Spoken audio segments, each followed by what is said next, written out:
ভক্তগণের মনোবাসনা করিতে কৃষ্ণ থেকে ষোড়শ কৃষ্ণ হয়েছে। দ্বিতীয়ত হচ্ছে দোল পূর্ণিমা।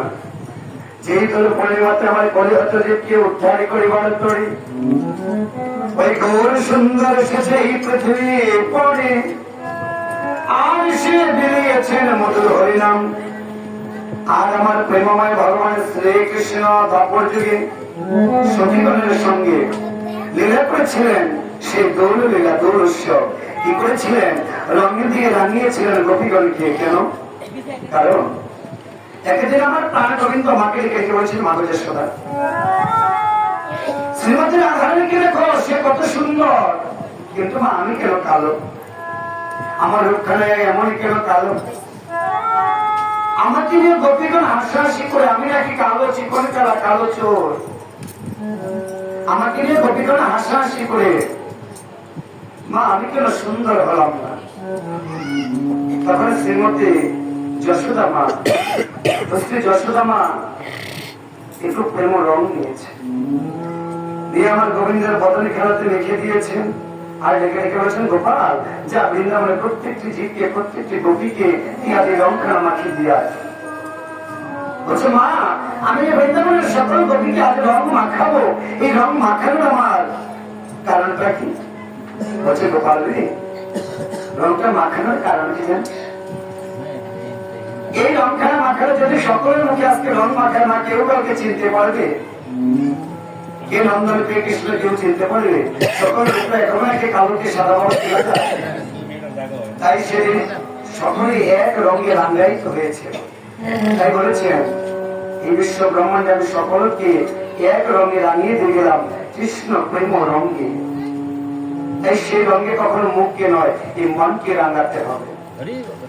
কারণ মনকে যদি রাঙাতে পারে কৃষ্ণ প্রেম রঙে, তবে হৃদয়টা রাঙাবে আমার প্রাণ গোবিন্দের রঙে।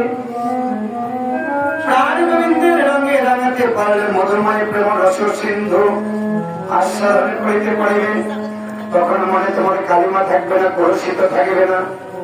সেদিন তুমি হবে চিররঙিন।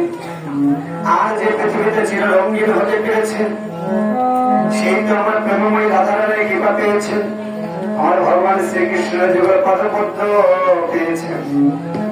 তাই সেই গুরু সভা বৈষ্ণবদের জন্য পরম পবিত্র দিন। আরো দিন আছে ভগবান শ্রীকৃষ্ণের ঝুলন যাত্রা।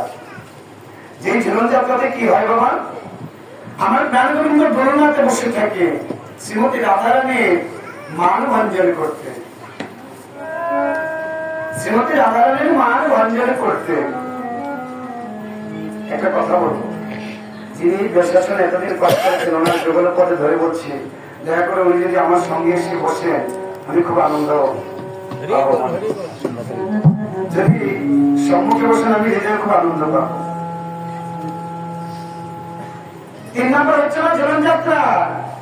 যেই ঝুলন যাত্রাতে আমার প্রাণ গোবিন্দ ওই ঝুলনেতে বসে আছেন। এখন কি কেউ চাইলে গিয়ে রাধা গোবিন্দ মন্দিরে গোবিন্দ বিগ্রহটা স্পর্শ করতে পারবেন? পারবেন না তো? পারবে কেউ? তথ্য বোধ হবে। সবাই তো বসে আছেন, ওখানে গিয়ে তো কেউ গোবিন্দ বিগ্রহটা স্পর্শ করার মতো সাহসটা পাচ্ছেন না। কিন্তু আমার প্রাণ গোবিন্দ বলেছেন, যদি ভক্ত আমাকে স্পর্শ না করতে পারে, তবে কেমন করে ভক্তের সঙ্গে আমার প্রেম হবে? তাই সেই ঝুলন যাত্রাতে কি হয়ে যাবে মা? সেই ঝুলন যাত্রাতে আমার প্রাণ গোবিন্দ রাধারানীর সহিত যুগলের উপরে বসে থাকে। ওই দোলনাতে একটা দড়ি থাকে। সেদিন সেই বৃন্দাবনে দড়িটা হয়েছিল মা বাসুকী নাগ। সেই নাগটা হয়েছিল দড়ি। ভগবান বলেছেন, এই দড়িটা হচ্ছে আমার ভক্তের সঙ্গে ভগবানের প্রেমবন্ধন। যদি কেউ সেই প্রেমবন্ধন সূত্র দিয়ে, তার ভক্তি দড়ি দিয়ে, তার মনের প্রেম রস সিন্ধু দড়িটি দিয়ে আমাকে বাঁধতে পারে, আমি চিরকালের মতো তার কাছে বাধা পড়ে যাই। তাই সেই দড়িটা হচ্ছে ভক্তের সঙ্গে ভগবানের প্রেম বন্ধনের রশি। চতুর্থ ভগবান আরেকটা লীলা করেছিল।